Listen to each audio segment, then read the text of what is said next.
د افغانستان د ځینو نورو سرحدي سیمو په شان په خوست کې به هم د دوشنبه، سهشنبه، چهارشنبه او پنجشنبه په ورځو د رضاکارانو ټیمونه کلیو، جوماتونو، جمعو او نورو هغو ټولنیزو ځایونو ته چې خلک پکې راټولېږي ځي او هلته به شاوخوا 3,15,000 د 5 کلونو څخه کم عمره ماشومانو ته د واکسین 2 څاڅکي ورکوي. هغه ماشومان چې عمرونه تر 15 کلنۍ کم دي او د دې څاڅکي څخه برخمن شي نو ټوټل به د خوست په سطحه باندې 3,10,000 یا 15,000 ماشومانو ته واکسین تطبیق کیږي. تر اوسه پورې الحمدلله موږ په خوست کې د ښه میسیج د رسولو په بنیاد باندې او د ښې مبالغې په بنیاد باندې کومه مثبته پیښه نه لرو.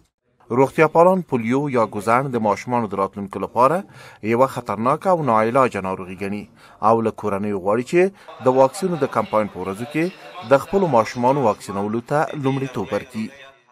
پولیو یوه ډېره سري، وحشي، میبونکي او حتی وژونکې ناروغي ده چې هیڅ علاج نه لري.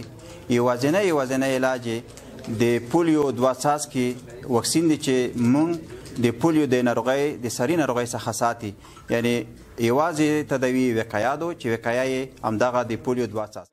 یاد دې وي افغانستان او پاکستان د نړۍ 2 هغه هیوادونه دي چې تر اوسه هم پکې د ګوزڼ مثبتې پیښې موجودې دي. روغتیا پالان وایي ګوزڼ یوه انتاني یا ساري ناروغي ده چې د پولیو وایرس له لارې منځته راځي.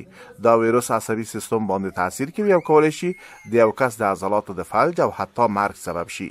سره له دې چې د ګوزڼ د ناروغۍ مخنیوی د واکسینو په کولو ممکن دی، خو که کوم ماشوم پرې اخته شي بیا یې درملنه نشي کېدلی.